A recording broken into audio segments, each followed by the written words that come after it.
jinsi ya kutengeneza video katuni kupitia simu yako mwenyewe.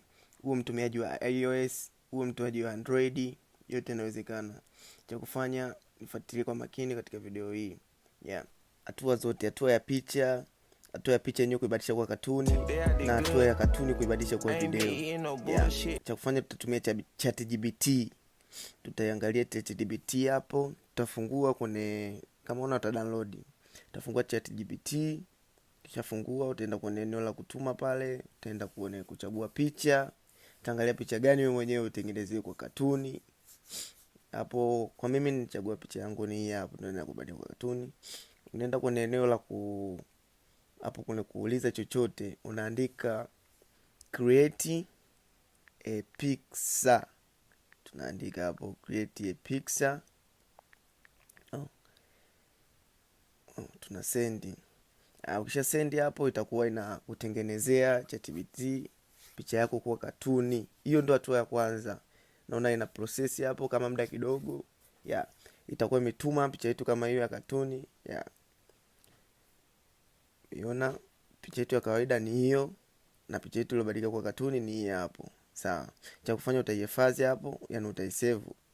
Utatoka.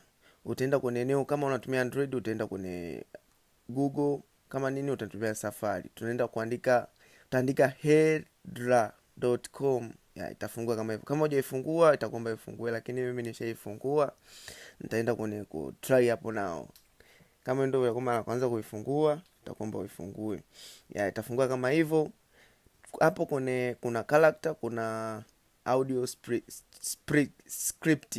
Tutaenda kwenye character hapo, tutaitafuta picha ile tuliyobadili kwa katuni.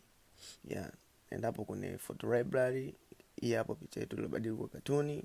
Nita-upload hapo, nitaenda kwenye audio script, nitaangalia mwenyewe nataka kuirekodi saundi ama nataka kuweka nyimbo. Lakini kwa mimi kwa haraka hapa nitachagua kuweka nyimbo. Nitaenda kwenye file la nyimbo hapo. Nyimbo zangu ni hizo, nitachagua nyimbo gani niweke. Naangalia nyimbo gani ambayo nataka niweke.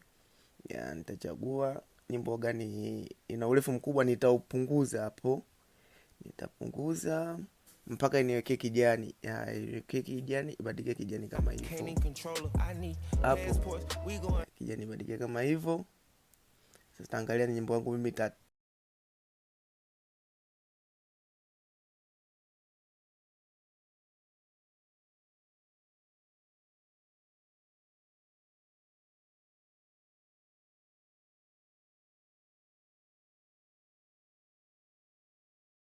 kwa nyimbo, yani kama hivyo tutahangaika kupunguza ukata, lakini kwa sound unaweka tu sound, kwa sound na rekodi fupi. Nitaitafutia